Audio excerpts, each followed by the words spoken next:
جب تک امت اس کام کو لے کر چلتی رہی تو اللہ نے جو اس دین کو پھیلایا. جب امت کا معتد بھی حصہ اس نے دعوت کو چھوڑا تو امت کا زوال شروع ہوا. ہر صحابی دین کا داعی تھا اور اللہ کے رسول سے سیکھ کر دوسروں کو سکھانے والا. ایسے عمومی فضا تھی.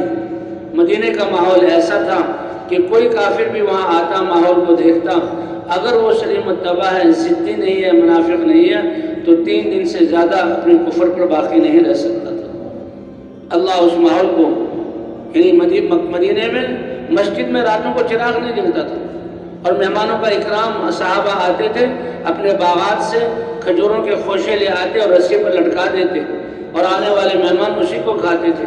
لیکن ایمان یقین کی دعوت، سیکھنے سکھانے کا ماحول اور اللہ کے سامنے جھکنا، نمازیں پڑھنا اور راتوں کو رونا، یہ ایسا منظر تھا کہ اس کو دیکھ کر لوگوں کی زندگی بدل گئی تھی. فرمایا آج بھی اس محنت سے مقصود یہ ہے کہ امت دین پر چلنے میں اور تقوی اختیار کرنے میں اور دین کی محنت کرنے میں اور اس پر لگانے میں اس سطح پر آ جائے جس سطح پر حضور صلی اللہ علیہ وسلم صحابہ کو اپنی آخری زندگی میں چھوڑ کر گئے تھے. تبھی کیا خیال ہے؟ نیت ہے انشاءاللہ. ہاں اے اللہ سب کچھ تیرے دین کے لیے.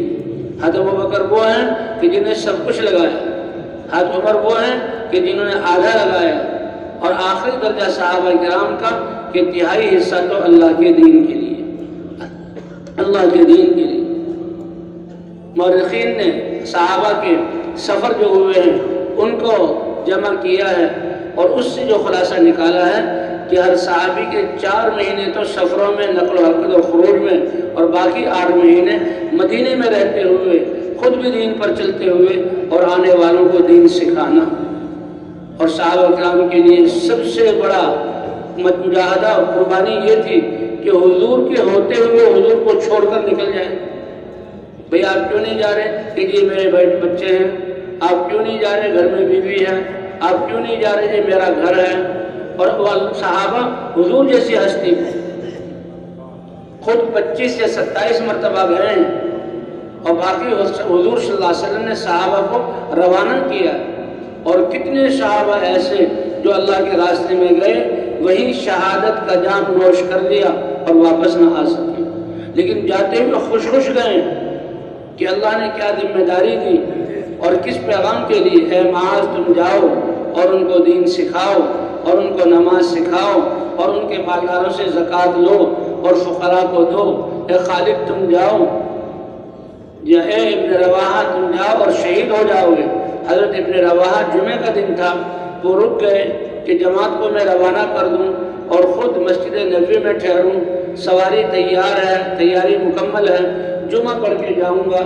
حضور نے پوچھا کیوں ٹھہر گئے؟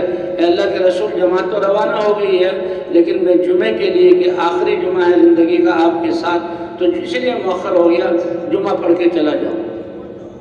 تو اس پر حضور نے حوصلہ افزائی نہیں فرمائی بلکہ کیا فرمایا کہ یہ اعمال تم نے کر لیے، ان کا ثواب تو تمہیں مل گیا، اور تمہارے جو ساتھی تھے وہ صرف آدھا دن مسافت طے کی ہے، پیدل چلے ہیں، جہاں جانا ہے وہاں تو مہینے بعد پہنچیں گے اور جہاد میں تو بعد میں اتریں گے.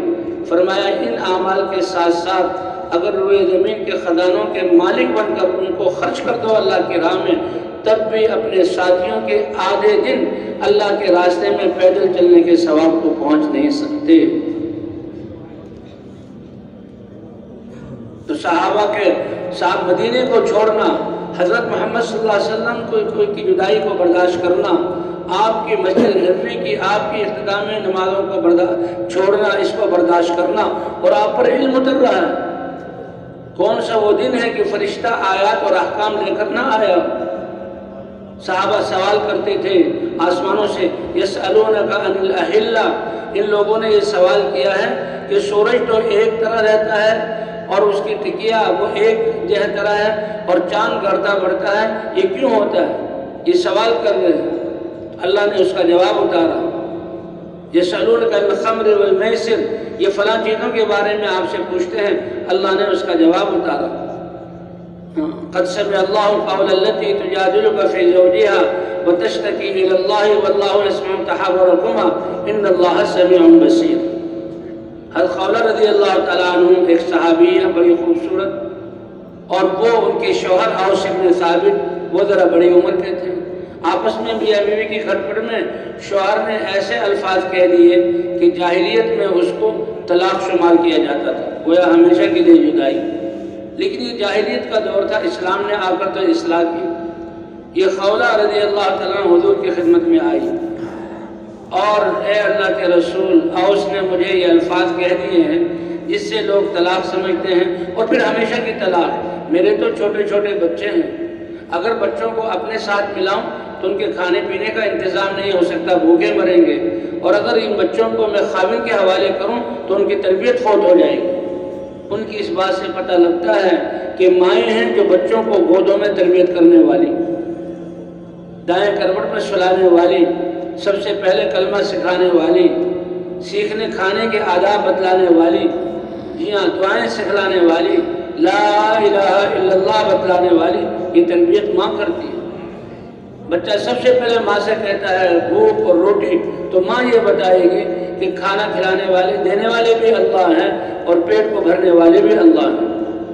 بیماری بھی اللہ کی طرف سے آتی ہے، شفا بھی. ماں کے یہ الفاظ بچے کے دل کی گہرائیوں میں ایسے جمیں گے کہ ہزاروں سال اس کی زندگی ہو جائے یہ یقین اس کے دل سے جا نہیں سکتا، بشرطے کہ ماں باپ اس کی صحیح تربیت کریں.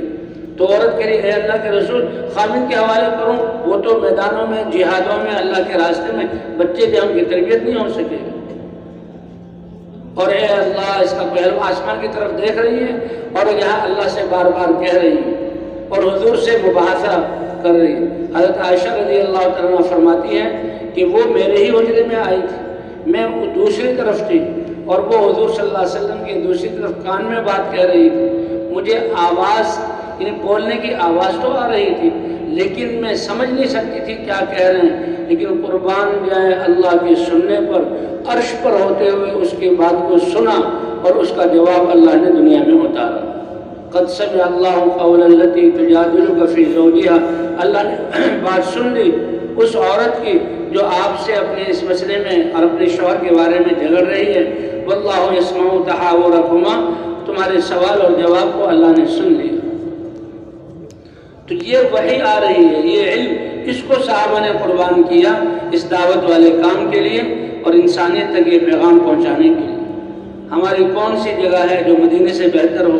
کون سی مسجد ہے جو مسجد نبی سے بہتر ہو؟ کون سا وہ امام ہے جو حضور صلی اللہ علیہ وسلم کی پاؤں کے خاک کے برابر بھی ہو؟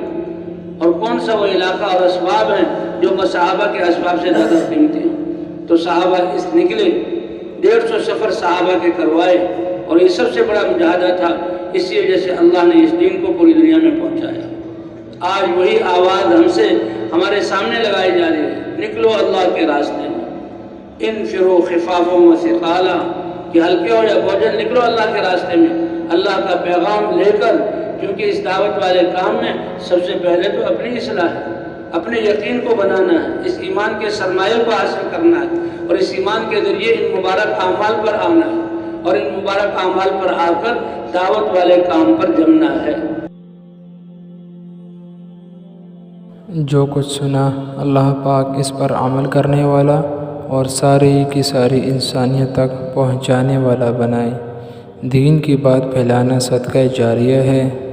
مزید ہماری ویڈیوز کو دیکھنے کے لیے ہمارے چینل دعوت تبلیغ کو سبسکرائب کریں. جزاکم اللہ خیرہ.